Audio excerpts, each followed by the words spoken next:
رائے گڑھ قلعہ مہاراشٹر میں سیاحت کے اہم مقامات میں سے ایک ہے۔ یہ ایک پہاڑی قلعہ ہے جو مہاراشٹر کے رائے گڑھ ضلع میں واقع ہے۔ چھترپتی شیواجی نے سال 1676 میں اس قلعے کو اپنی سلطنت کا دارالحکومت بنایا تھا۔ یہ قلعہ سطح سمندر سے 2700 فٹ بلندی پر واقع ہے۔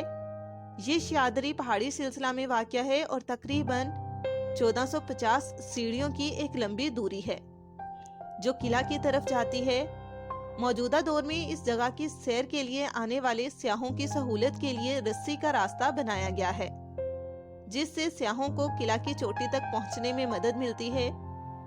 رائے گڑھ قلعہ ہفتے کے آخر میں چھٹیوں کا بہترین مقام ہے۔ یہ قلعہ قدیم مرہٹوں کا ورثہ رکھتا ہے۔ مراٹھا بادشاہ شیواجی، جن کی یہاں تاج پوشی کی گئی تھی، اس نے 1665 میں چندر راؤ مورس کے شاہی گھر سے قبضہ کرنے کے بعد اپنا دارالحکومت رائے گڑھ قلعہ میں بنایا، جو اس وقت رائری کے قلعے کے نام سے جانا جاتا تھا۔ شیواجی نے اس قلعے کی تزئین و آرائش کی اور اس کا نام بدل کر رائے گڑھ رکھا۔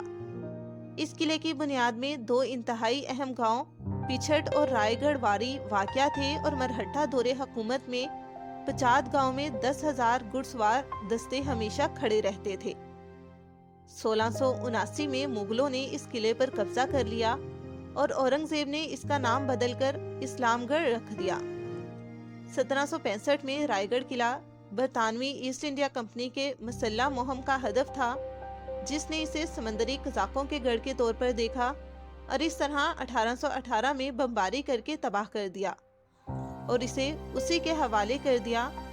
مرکزی محل لکڑی کا استعمال کرتے ہوئے تعمیر کیا گیا تھا، جس میں سے صرف بنیاد کے ستون باقی ہیں۔ قلعہ کے اہم کھنڈرات ملکہ کے کوارٹرز 6 کوٹھیوں پر مشتمل ہیں، جن میں سے ہر ایک کا اپنا ذاتی بیت الخلاء ہے۔ ایوانوں میں کوئی کھڑکیاں نہیں ہیں۔ اس کے علاوہ محل کے میدانوں کے سامنے 3 واچ ٹاورز کے کھنڈرات براہ راست دیکھے جا سکتے ہیں، جن میں سے صرف 2 باقی رہ گئے ہیں کیونکہ تیسرا ایک بمباری کے دوران تباہ ہو گیا تھا۔ رائے گڑھ قلعہ میں ایک بازار کے کھنڈرات بھی ہیں جو گھڑ سواروں کے لیے قابل رسائی تھا۔ قلعہ ایک مصنوعی جھیل کو بھی دیکھتا ہے جسے گنگا ساگر جھیل کہا جاتا ہے۔ قلعہ کا واحد مرکزی راستہ مہا دروازہ سے گزرتا ہے، جو پہلے غروب آفتاب کے وقت بند کر دیا جاتا تھا۔ مہا دروازہ کے دونوں طرف 2 بڑے گڑھ ہیں جن کی اونچائی تقریباً 65 سے 70 فٹ ہے۔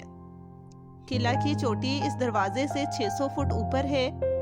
راجہ کے دربار میں قلعہ رائے گڑھ کے اندر اصل تخت کی نقل ہے جو مرکزی دروازے کی طرف ہے، جسے نگر خانہ دروازہ کہا جاتا ہے۔ اس کا سامنا مشرق کی طرف ہے۔ یہیں پر شیواجی کا راجیابھیشیک ہوا تھا۔ اس دیوار کو صوتی طور پر دروازے سے تخت تک سماعت میں مدد کے لیے ڈیزائن کیا گیا تھا۔ ایک ثانوی داخلی دروازہ جسے مینا دروازہ کہا جاتا ہے۔ قیاس کے مطابق قلعہ کی شاہی خواتین کے لیے ایک نجی دروازہ تھا جو ملکہ کے کوارٹرز کی طرف جاتا تھا۔ بادشاہ اور بادشاہ کا قافلہ خود پالکی دروازہ استعمال کرتا تھا۔ شمال کی طرف پالکی دروازے کے دائیں طرف 3 تاریک اور گہرے حجروں کی ایک قطار ہے۔ مورخین کا خیال ہے کہ قلعے کے لیے اناج تھے۔ قلعہ سے تمک ٹوک نامی پھانسی کے مقام کو دیکھا جا سکتا ہے، ایک پہاڑی جہاں سے سزا یافتہ قیدیوں کو موت کے گھاٹ اتار دیا جاتا تھا۔ اس علاقے کو بند کر دیا گیا ہے۔ شیواجی کا ایک مجسمہ مرکزی بازار ایونیو کے کھنڈرات کے سامنے کھڑا ہے، جو جگدیشور مندر کی طرف جاتا ہے، جس کے پہلے قدم پر ہیرو جی اندولکر کا نام کندہ ہے۔ قلعہ کے اضافی پرکشش مقامات میں خوش لادھا بروچ، نانے دروازہ، ہٹی تلاؤ شامل ہے۔ ہنری آکسیڈن 13 مئی سے 13 جون 1674 تک قلعے پر تھا اور اس نے حوالہ دیا کہ ہم سن سیٹ کے بارے میں اس مضبوط پہاڑ کی چوٹی پر پہنچے، جو کہ فن سے زیادہ قدرتی طور پر مضبوط ہے، بہت مشکل سے دور ہونے کی وجہ سے، جس کی حفاظت 2 تنگ دروازوں سے کی گئی ہے اور ایک مضبوط اونچی دیوار اور اس میں گڑھ ہیں۔ پہاڑ کا باقی حصہ ایک سیدھا گھاٹی ہے جس کی وجہ سے ناقابل تسخیر ہے۔ بہت مضبوط عمارتیں ہیں جیسا کہ راجہ دربار اور دیگر وزرائے مملکت کے گھر۔